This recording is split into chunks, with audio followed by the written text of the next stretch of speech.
صلاۃ و سلام علیک یا سیدی یا رسول اللہ، صلاۃ و سلام علیک یا امام الانبیاء والمرسلین۔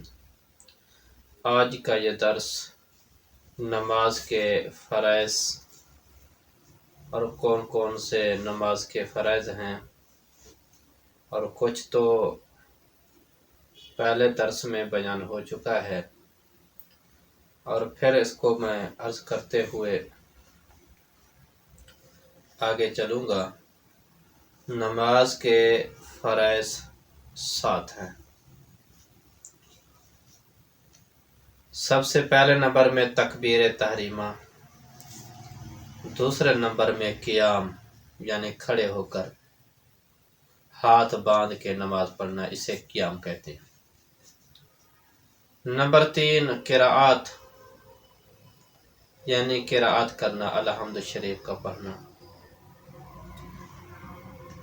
اور یہ قراءت کرنا، مکمل قراءت کرنا یہ فرض ہے۔ نمبر 4 رکوع کرنا، یہ بھی فرض ہے۔ سجدہ کرنا بھی فرض ہے۔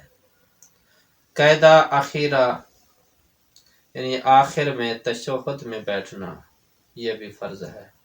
7واں خروج بسنہ، نماز سے نکلنا۔ تکبیر تحریمہ کے کچھ شرائط سماعت فرما لیں۔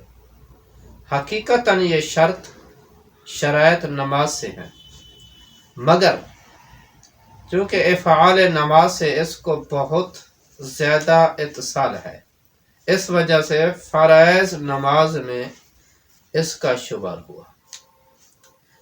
مسئلہ نمبر 1،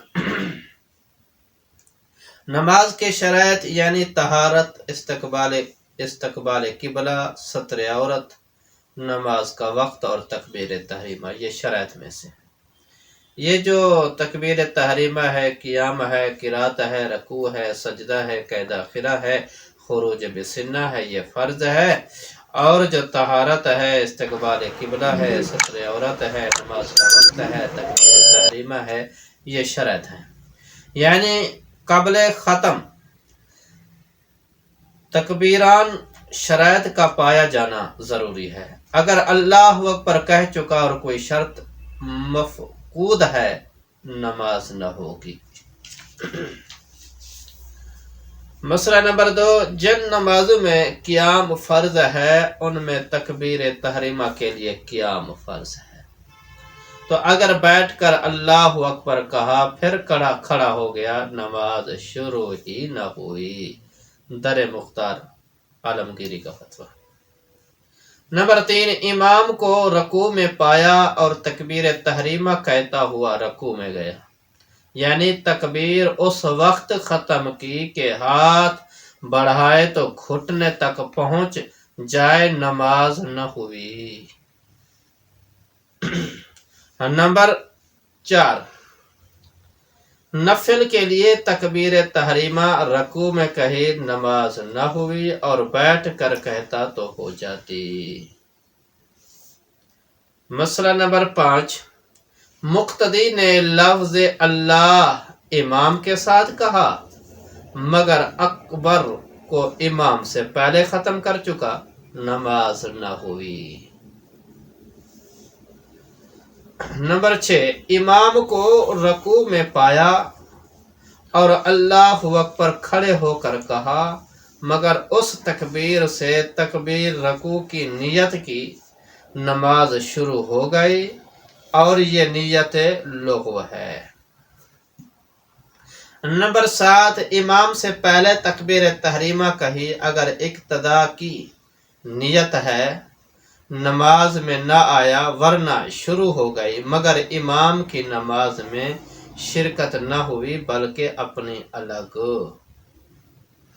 مسئلہ نمبر 8، امام کی تکبیر کا حال معلوم نہیں کہ کب کہی، تو اگر غالب گمان ہے کہ امام سے پہلے کہی، نہ ہوئی، اگر غالب گمان ہے کہ امام سے پہلے نہیں کہی تو ہو گئی، اور اگر کسی طرف غالب گمان نہ ہو تو احتیاط یہ ہے کہ قطع کرے اور پھر سے تحریم باندھے، پھر تکبیر تحریمہ کرے۔ نمبر 9، جو شخص تکبیر کے تلفظ پر قادر نہ ہو، مثلا گونگا ہو یا کسی اور وجہ سے زبان بند ہو، اس پر تلفظ واجب نہیں، دل میں ارادہ کافی ہے۔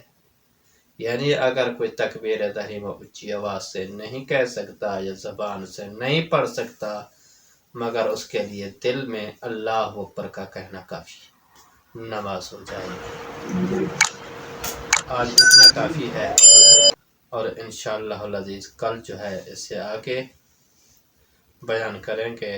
دعا ہے کہ اللہ پاک ہمارے اس درس کو اپنی پاک بارگاہ کے اندر قبول فرمائے۔